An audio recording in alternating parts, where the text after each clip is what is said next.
Hello peeps! Welcome to Let's Talk, the place to pep up your English skills. My name is Michelle and today you're learning 25 everyday English words that are always mispronounced. As in, most people make mistakes with these words. Do you want to know what they are? Well, let's then look at the first one.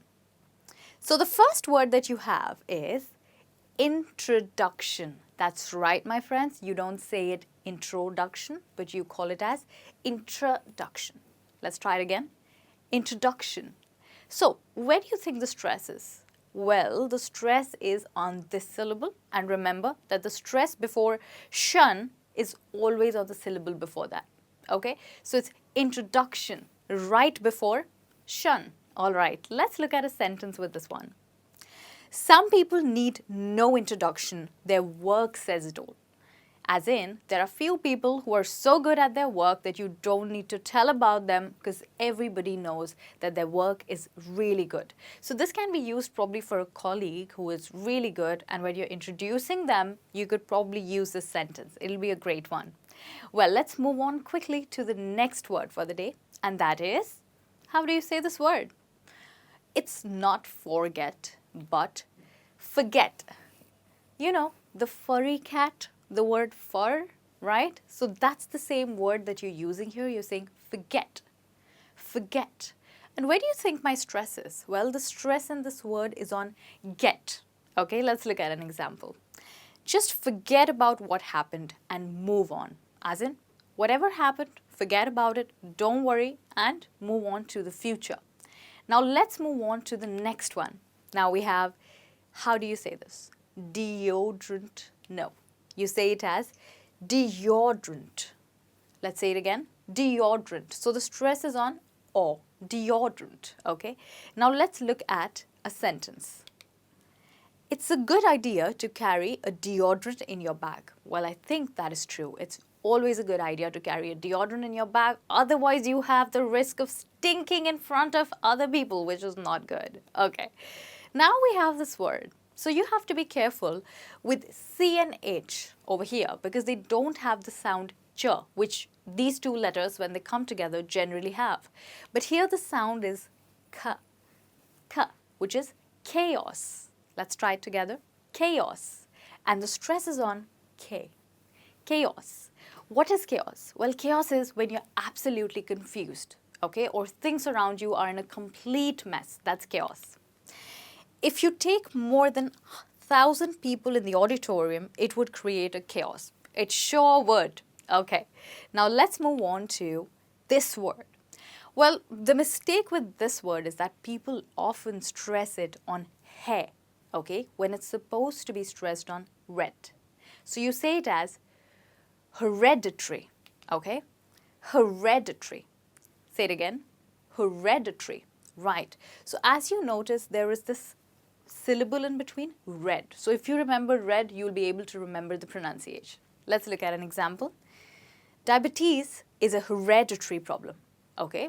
So it's pretty simple. Hereditary is something that comes to you from generations. The next word is again super common, okay? This word is called electrician. Electrician, okay? So that's how you say this word. Let's look at an example. We need to get an electrician to fix the fused light. Where's the stress? Well, I told you at the beginning of this lesson that the stress with the words that end in shun is right before it. Electrician. Wonderful. Now moving on. Neglect. Yes, this word is pronounced as neglect. And let's look at an example. The government schools in India are often neglected, which means they're not paid so much attention to. Okay, now we have this word. Well, in this word, we stress on MO, okay? So you say it like demography, demography. So the stress is on mo. Let's try it again, demography. And an example. In the last 10 years, the demography of our city has changed completely or rapidly. Now, what is demography? Well, demography is the people in your city, the number of people in your city. It's been changing rapidly. Okay. Now we have this word, and this word has a silent letter. Can you guess which one? Let's find out. So, which letter is silent? Quite easy. It's S. We don't say the S, we say debris. Let's try it again. Debris. Okay, so debris are the remains. So when something is destroyed, whatever remains is called debris. After the crash, debris from the plane was scattered over a large area, which means the remains from the plane. Now the next word. How do you say this? There's one more letter here which is silent, and that is E. Okay, now see how it's pronounced. You know cash in terms of money, right? So those money or dollar bills, they're called cash. But here, this is a word which is related to computers, and it's also called cache. Let's look at an example. Empty your computer's cache regularly. It would perform better. Okay, now we have this word. How do you say this? Okay, this word is a bit tricky. You have to listen to it carefully. It's radar. Radar. Okay, so let's look at an example for this word. File your taxes honestly, else soon you will be on the income tax department's radar. This means that they'll be on the lookout for you. They'll be waiting to find you and to sue you because you've not been paying your income taxes properly. Okay, so this word is radar, okay, which sort of means in range. Okay, now moving on to the next one. This is a very common word and we often mispronounce it. It's negotiate. Let's try it again. Negotiate. Okay, it means to basically deal with somebody, okay, especially related to money when you want to bargain or when you want to discuss with them the price for something. So that's negotiating. I'm sorry, I can't negotiate the price any further. Take it or leave it, which means accept it or just leave it. Okay, moving on. Here we have another word. It's called as hypnotize. Hypnotize, which means basically casting a spell on somebody and getting them to believe everything that you say. Okay, so an example. He was hypnotized by her beauty. Well, this is also possible. So if you're really attracted to a person, you can say that I'm hypnotized by her beauty. Okay. Now we have this really common English word. It's a grammar word which is often mispronounced. So guys, it's not adjective, but it's adjective. Try it again. Adjective. And the stress is on a. Adjective. Okay, now let's look at an example. You should use adjectives to sound more expressive. Perfect. So that's pretty easy. And now we have this word.